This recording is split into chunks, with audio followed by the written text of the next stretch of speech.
Satu.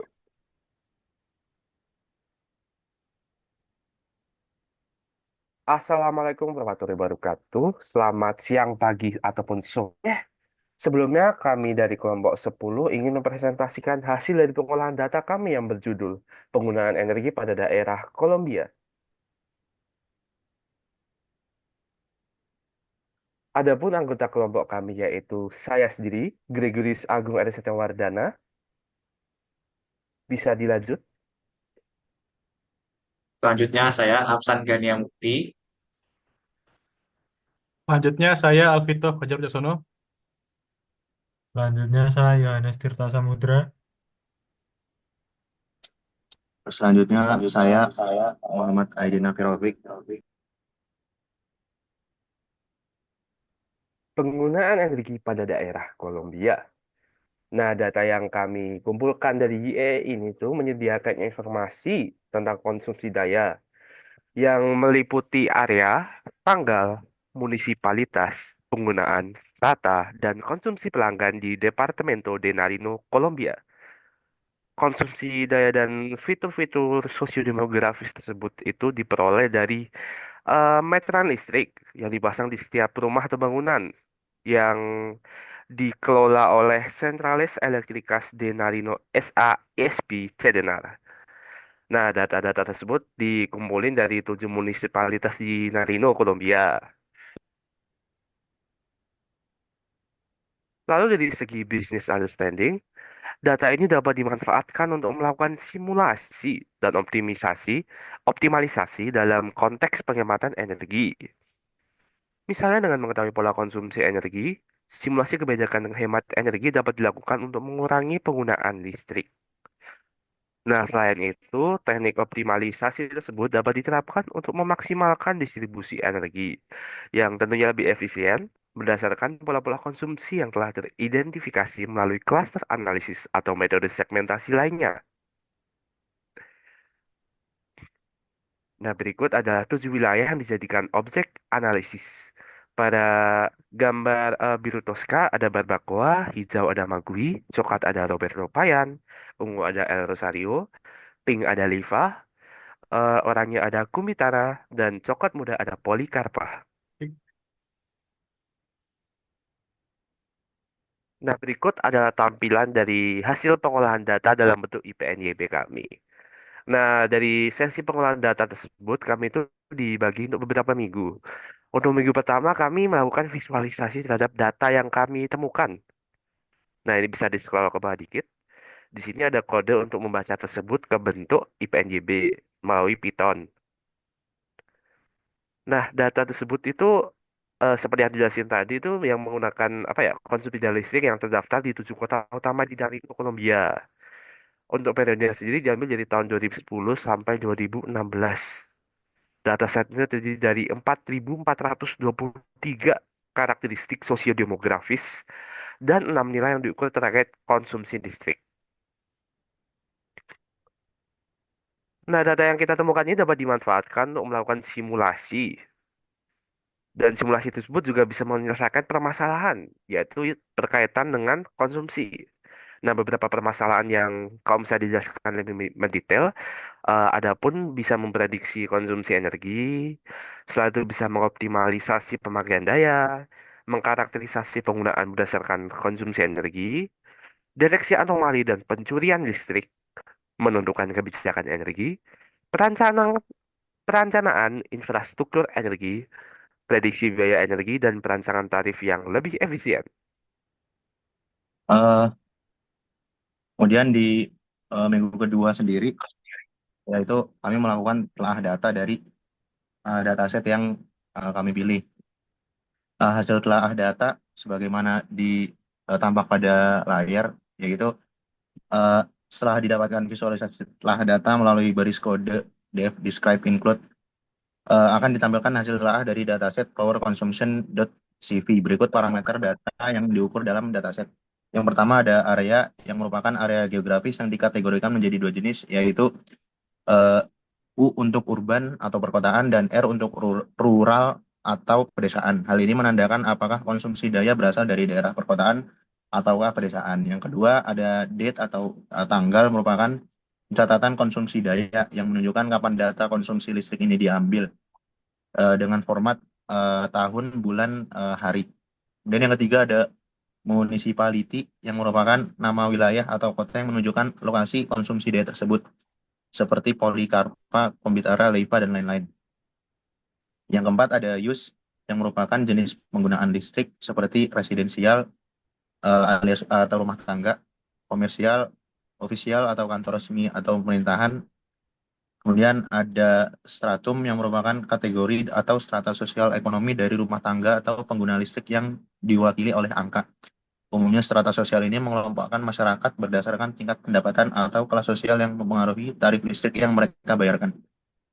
Kemudian yang keenam ada consumption consumption yang merupakan konsumsi daya listrik dalam satuan tertentu yang mungkin dalam satuan kilowatt jam atau unit lainnya.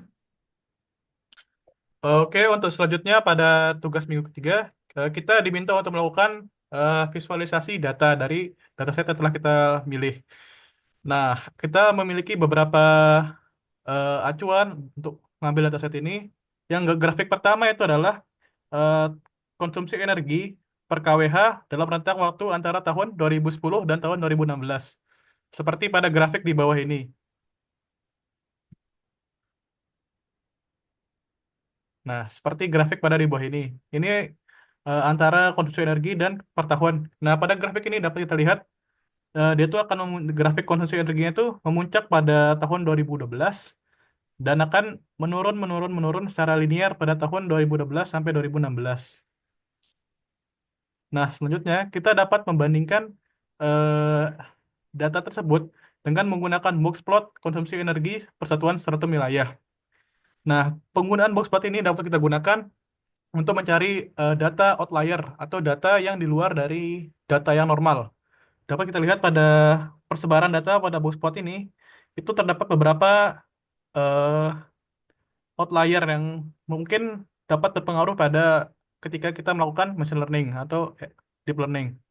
Nah, pada 0, 1, 2, 3 itu menunjukkan stratum wilayahnya.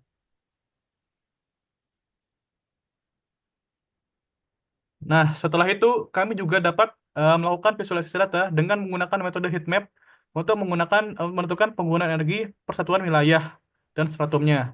Nah, dapat kita lihat pada yang sumbu Y ini adalah wilayahnya dan sumbu X ke samping ini adalah stratum wilayahnya. Nah, dapat kita lihat pada beberapa ini ada salah satu yang nilainya sangat besar. Misalnya pada Barbacoas, pada stratum 2, pada stratum 1. Dapat kita lihat penggunaannya sangat besar. Nah, di sini juga ada di sebelah kanan ini ada tabel konsumsi energi KWH. Ini menunjukkan ketika semakin gelap warnanya dari tabel heat map ini, maka energi yang digunakan itu semakin besar. Selanjutnya yaitu tugas minggu keempat yaitu data preparation. Untuk perintah df titik dt d types ini berfungsi untuk mendapatkan tipe data yang ada pada dataset. Nah, pada dataset ini didapat area itu berupa objek. Dalam konteks ini kolom area berisi nama daerah yang menjadi objek penelitian. Kemudian date. Tipe data ini menunjukkan bahwa kolom date berisi data tanggal dan waktu, menunjukkan bahwa data tersebut disimpan dalam format nanodetik. Selanjutnya, municipality. Ini berupa data objek, berisi data teks, yaitu nama daerah dari objek penelitian.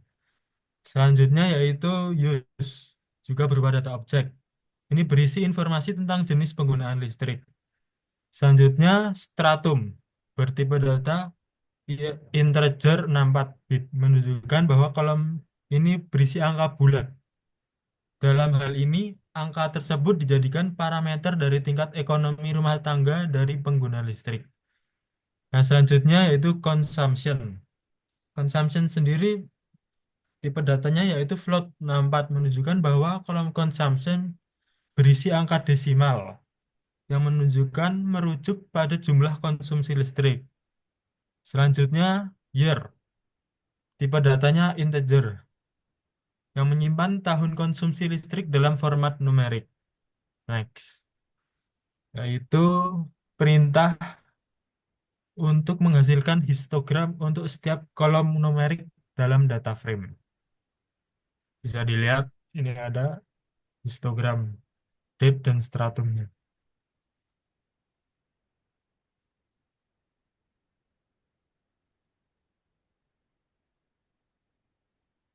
Selanjutnya yaitu perintah df select the types. Kode ini berfungsi untuk mendapatkan daftar nama kolom yang memiliki tipe data numerik dalam data frame. Selanjutnya yaitu df select the types object columns. Kode ini berfungsi untuk mendapatkan daftar nama kolom yang memiliki tipe data kategorikal dalam data frame. Selanjutnya perintah pd cross tab. Kode ini berfungsi untuk mendapatkan data frame baru yang menunjukkan berapa banyak kemunculan setiap kombinasi nilai konsumsi dan kategori penggunaan. Ini dapat digunakan untuk melihat pola atau hubungan antara kedua variabel tersebut.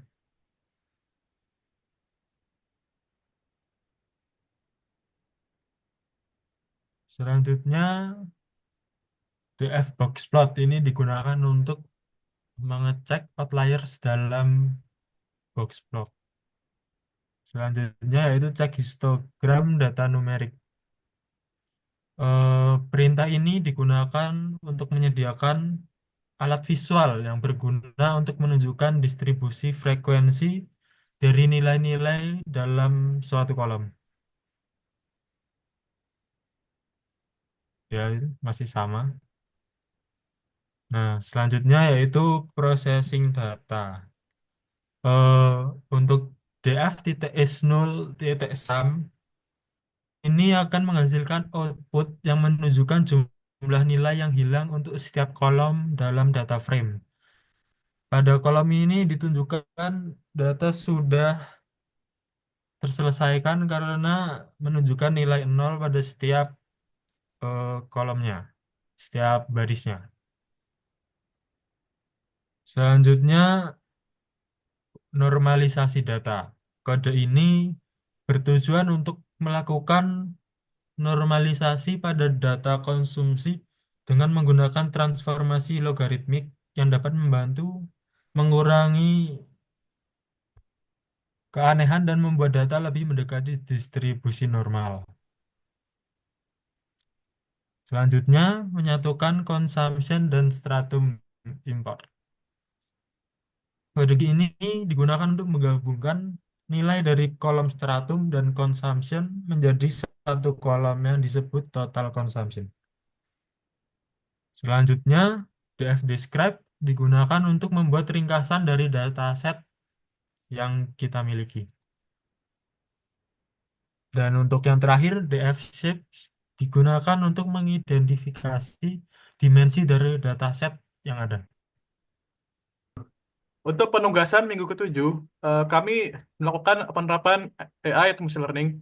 Dan sebelum melakukan penerapan itu, kami juga melakukan permodelan melalui regresi linear untuk mendapat data-data ini menyebarnya seperti memenuhi model yang seperti apa. Nah, pada regresi linear yang pertama, itu kami menggunakan mode linear yang biasa secara umumnya.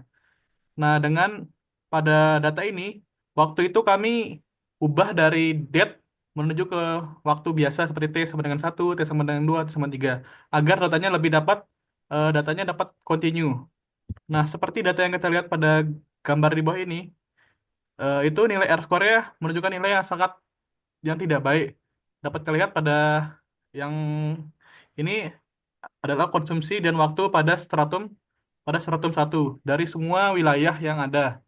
Dapat kita lihat nilai R square-nya 0,01, yang itu nilainya sangat kecil atau sangat tidak baik, sehingga data tersebut tidak mengikuti data yang sesungguhnya, kondisi yang sesungguhnya, regresi modelnya. Dapat kita lihat pada stratum 3, nilai R square-nya menunjukkan nilai yang lebih baik, yaitu 0,18. Tapi nilai tersebut masih kurang baik untuk melakukan modelisasi. Next. Nah, selanjutnya kami menggunakan regresi linear dengan logaritmik. Nah, dapat kita lihat pada logaritmik nilai R square masih menunjukkan nilai yang sangat buruk juga, masih 0,02. Pada stratum 1, pada stratum 2 nilai R square adalah 0,03, pada stratum 3 nilai R square adalah 0,2. Sama seperti yang atas, itu nilai R square masih menunjukkan nilai yang sangat buruk. Selanjutnya ada regresi linear eksponensial. Nah, pada yang ini menunjukkan nilai R square pada stratum 1 R square nilainya 0,000 mendekati 0. Nah, itu nilai R square juga sangat buruk. Pada stratum 2 nilai R square juga menunjukkan tingkat yang tidak baik. Pada stratum 3 nilai R square juga menunjukkan tingkat yang sangat buruk, sangat buruk.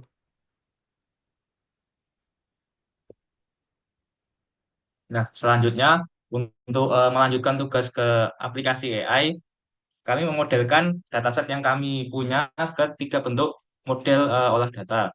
Yang pertama ada linear regression, yang kedua ada decision tree, yang ketiga ada model Navier Bayes. Di sini kami mendapati bahwa dataset yang kami pilih mendapatkan nilai R square yang paling mendekati satu dan yang terbaik itu di model klasifikasi Navier Bayes sekitar 0,8147 sehingga kami memilih model Navier Bayes untuk melanjutkan aplikasi AI untuk memprediksi konsumsi energi di tahun 2045.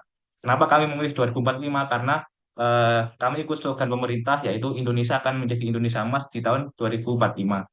Selanjutnya adalah visualisasi data menggunakan AI, prediksi AI di konsumsi energi di tahun 2045 menggunakan dataset yang kami pilih, yaitu tingkat akurasi pada dataset kami yaitu tidak bisa dibilang cukup tinggi, yaitu low, namun R square-nya cukup mendekati satu sehingga bisa dikatakan masih bisa dipakai. Dan pada tahun 2045 hasil estimasi berdasarkan metode Navier Bayes adalah konsumsi energi untuk 2045 sebesar 54.053,54,23 unit. Yaitu bila dilihat dari dataset di atas bahwa konsumsi energi di 2045 ini cenderung menurun. Yaitu mungkin bisa dikatakan sesuai dengan emas Indonesia di 2045. Sekian, terima kasih. Nah, Terus demikian gimana ya? hasil dari pengolahan data kami selama sebanyak 7 minggu ya. Untuk data kami sendiri pun sudah kami konfirmasi dengan yang terhormat Mas Kismu sebagai asisten dosen dari mata kuliah Pengdat bahwa data tersebut emang valid untuk digunakan dan diolah. Sekian dari presentasi kami. Apabila kami banyak kesalahan, kami mohon maaf. Dan juga apabila kami banyak kekurangan, kami juga mohon maaf juga. Sekian kata dari saya. Wassalamualaikum warahmatullahi wabarakatuh.